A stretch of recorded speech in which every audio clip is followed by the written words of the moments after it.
Hey everybody, it's Ben in beta and I'm back with Collin. So in this video, in this series, we had part one where we went through originally all the things you need to be able to do a pressure washer detailing of your vehicle. It takes a lot of time and effort to set these things up, and I appreciate all of Collin's patience and time that he's spending with me here as well.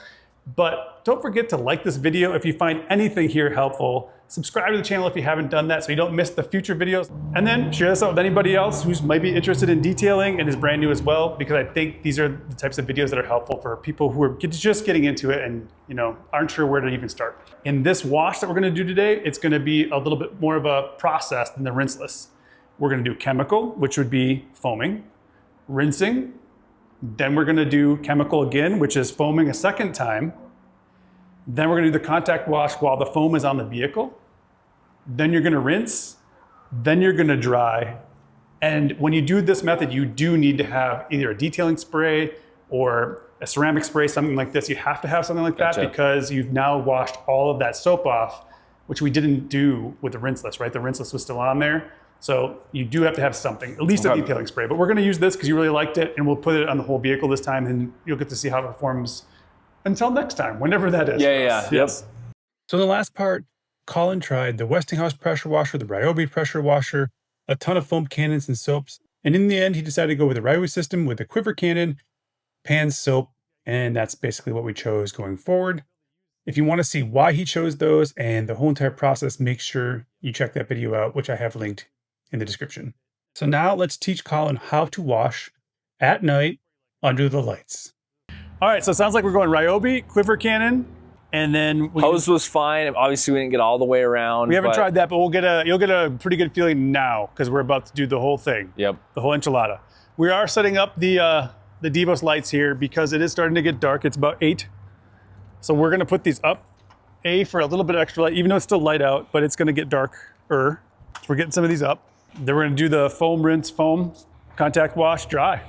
Should go pretty quick with 2 people. So we're just gonna use pan then? Yeah, Perfect. I think so. I think that's a good idea. So we got pan left. So I would say I'm just gonna throw pan in your cannon and we'll go from there. Mostly just because I want to use your expensive soap, but Yeah, that's fine. But with code Ben in beta, you can save 10%. yeah, it's not that bad. Plus I bought this in gallons, in a gallon, so I'm okay for a while. Yeah. Now what's the dilution? Most of the time they'll tell you, it'll tell you if you bought a quiver cannon on the box, 1 to 10 is what MJGC, but you can play around with that to get what you want. Sure.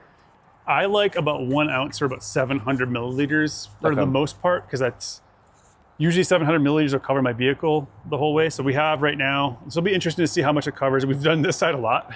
This is 2 ounces for 900 milliliters, so gotcha. A little bit more than I might use, but also not a bad ratio if you want really thick foam. And you can just cut it down if you want good foam but don't want to use as much product. Lots of options. Oh, that makes sense. So we're gonna foam the whole entire vehicle, then we're gonna rinse the whole entire vehicle, foam it again, wash it, and go from there.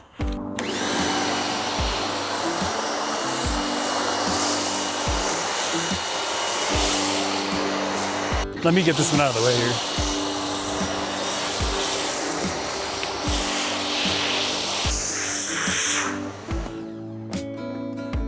What's more fun, rinseless or foaming? Oh, foam, no doubt. Foam is more fun, but rinseless is more economical. Look at this.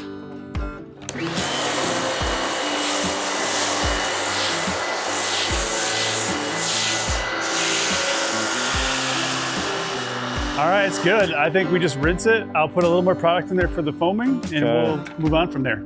So for those who are new, we're foaming it. We're gonna rinse it and get any dirt off. There was a lot. One thing you were asking about dirt and how dirty it was, but there was a bunch of bird poop on here and it's gone. Yeah. Part of that was because we washed it last time. 8 laps of foam. But we've got that all off there, so that's good too. So. Yep. I will say really quick while I'm doing this, the extra 10 feet or however long it was on the hose is nice. It's not bad, but definitely got to the other side and I was like, you might want to run that through that hose right there.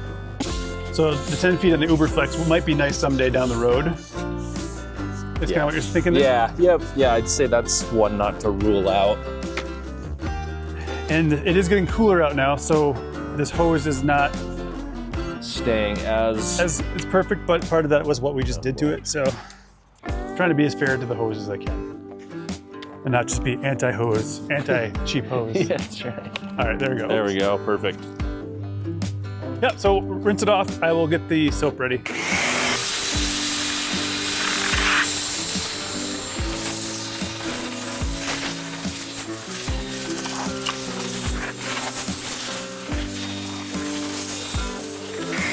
You want to go top to bottom and longer streaks to like eject everything kind of off one side. Okay.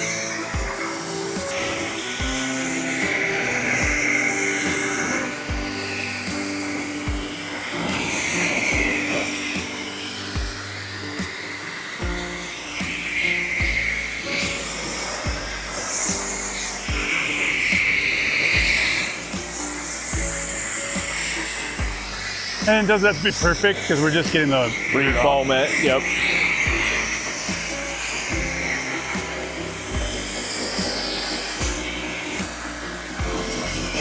Okay, sweet. All right, so we foam it back up and then we'll do the contact wash together. 2 minutes, it won't take very long at all. It is getting dark out though. Washing in the evening, the lights help. I was gonna say, like, I think the #1 accessory I'd get is the Light lights, for sure. You can wash anytime. To change it up a little bit, I only put 1 ounce in for about 800 milliliters. Okay. So it should not foam as much, but it should still foam pretty good. Cool. So we'll see.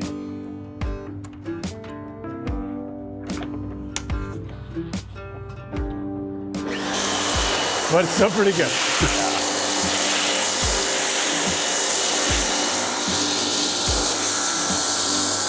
Yeah, still pretty good. Yeah.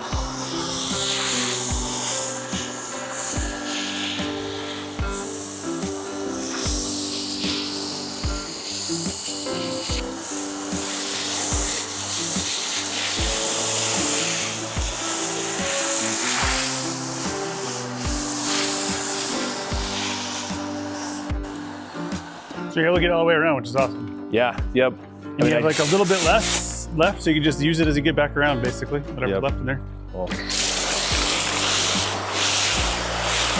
That's thick, though. Yeah, it was pretty impressive. Like a full pass. You didn't even have it full, so like I think if you filled up the cannon, you could get both passes in Oh yeah, no without problem. a refill. Yep. So let's put the tip on. Okay. So that's gonna be ready to go when it's time to rinse. Make it easy. And I put the product in here, so to get it to suds up, you're just gonna kind of, shoot it in, pull it out, and it should go. Okay, stick it into the water. Oh, gotcha. I was like, yeah, we Now can do pull it that. out. There we go. We got suds. Those are good. We're not gonna use those. Cool. Now we could do a 2-bucket method where we, put it in the suds, we wash it off, and then we go into a clean bucket. And that's a 2-bucket method. And you can do that, but you don't need to. You can do 1 bucket. We have multiple buckets. I guess it doesn't matter. But that's the difference between 1 bucket and 2. Because of this method, because we foamed it again, we don't need the two buckets. So that's the reason for that. It's less work. Purple or black? I'll take black. All right, just dunk it in, get it goods and sudsy. And this, how we did just on the verge of dripping, this is not that. Yep. We're just as much as lubrication as we can have. Does that make it all slippery? It does, a little bit. There we go. Make it slippery. No, that was me. I was putting soap on it. Ah, yes. Well, that does make it harder. Everything's feeling nice and smooth too up here, which is good. I don't know if it normally feels like that. This method will feel really smooth because you have so many suds and everything, which is fun. And we'll get wet. Like, that's just what happens. And then you can flip it. Once you've kind of got it out, your truck's not super dirty, so not too big of a deal. But if you could do the bottom part, like I kind of just did, we'd probably want to flip it or change it.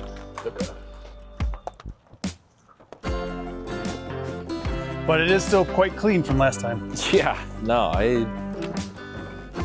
again, biggest takeaway, rinseless is a really good way to go.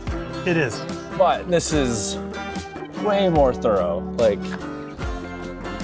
it does feel that way, and I'm still better at this method. And I do feel like I get my vehicle cleaner this way, but rinseless, I'm getting better at it to the point where it's not much different anymore.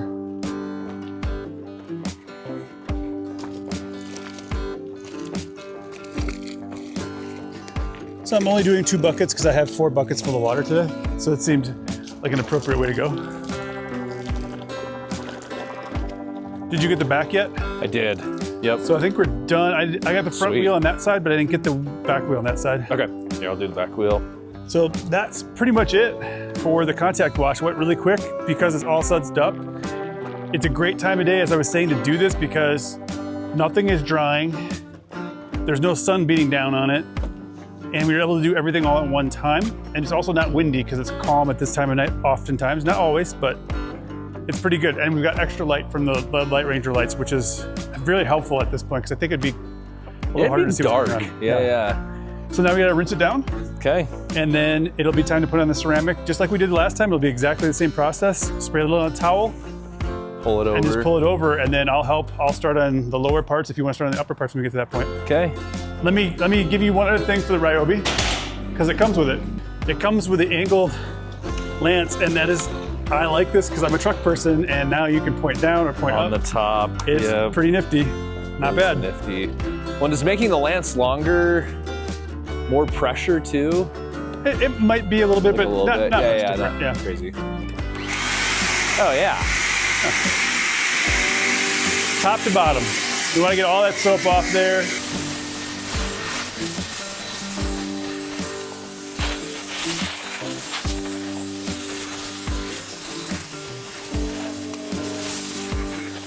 So what's cool is, while he was doing that, I was cleaning up the foam cannons, and no matter what foam cannon you have, it is imperative that you wash out the canister, then fill it with some water and run that till there's no more soap coming out, because it'll clog your foam, the little foam piece inside here, if you don't do that. That makes sense. It just builds up. Yep, that makes sense. And then if you're like, why does this not work anymore? It's because you didn't do that. If you can often unclog it, but you can also replace the foam if you have to. Gotcha.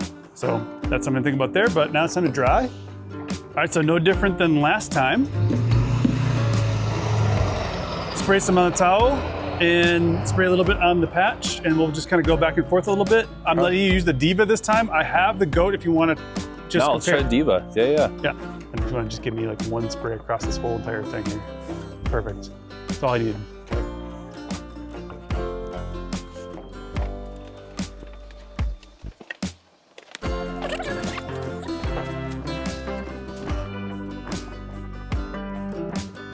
So it's funny where you did it because we didn't put any coating on your hood. Yeah, that's right. It's kind of funny to feel like the difference between where you did it and where you didn't. Now there's gonna be a lot more water on your vehicle this time around because of actually washing it. Sure. What do you think of the Diva? I like the Diva like that. The dry is really nice. Definitely makes things fast when you can. Oh, you have a good towel? Yeah. Makes all the difference.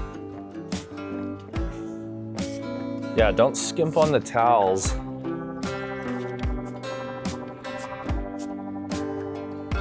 All right, I pretty much sprayed this entire side, so I can do that. I didn't spray the front grill at all.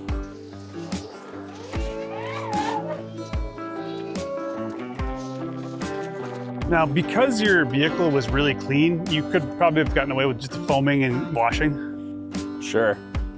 And the way we're doing this, like once a month, is pretty good. You don't really need to do it much more than that. You could do a detail spray in between if you wash it like every week or something. Sure.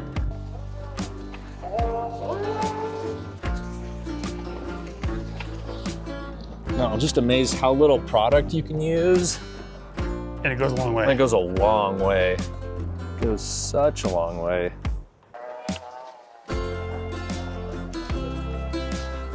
I mean, it looks good.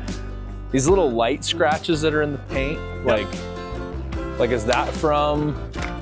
That's just on the clear bra. No, more. Yeah, those are just standard scratches you'll see pretty much in any paint that's not been like ceramic coated. Treated. Yeah, gotcha. That's... So if you polish that almost all that would probably come out. Gotcha. Yeah. It's so hard for the camera to pick up how dark it actually probably is outside, you know? Oh yeah, no, totally. So we have the light set up. The other thing is you tried a bunch of different products. Yep. Once again, just going back to, we did a rinseless series with Yep. 3 videos there. And in that one, you also chose the Clean by Pan products as Yep. well, right? You ended up liking the rinseless a little bit better. And we ended up doing the Clean by Pan ceramic. You preferred that one over the DIY detail, though they both performed really well. Yeah. Yep. And then you also preferred the Clean by Pan shampoo. Yep. So it's clean sweep for you. Let us know in the comments what questions you have. What questions you have for Collin, because Collin will look at the YouTube comments as well Yep. and be in there. Yep, for sure. Go easy on me. There'll probably be more videos in this series as well Oh, as we move definitely. forward, for Yeah. sure. I do want to do a wash clay seal on your vehicle Yep. to show you like what that would look, or your wife's vehicle or something like that. Yeah. And then if you do want to get the micro scratches and all that kind of stuff out of here, we can do the full polish, the whole enchilada, and ceramic coat it, and then see what you think of it afterwards as well. Thank you so much for watching. Remember, live your life in beta, meaning try new stuff and share it with other people. I love doing this. This is so much fun. So you should try that too. If you learned something, share it with somebody else. Anyway, thanks so much for watching. Live your life in beta. We'll see you next time.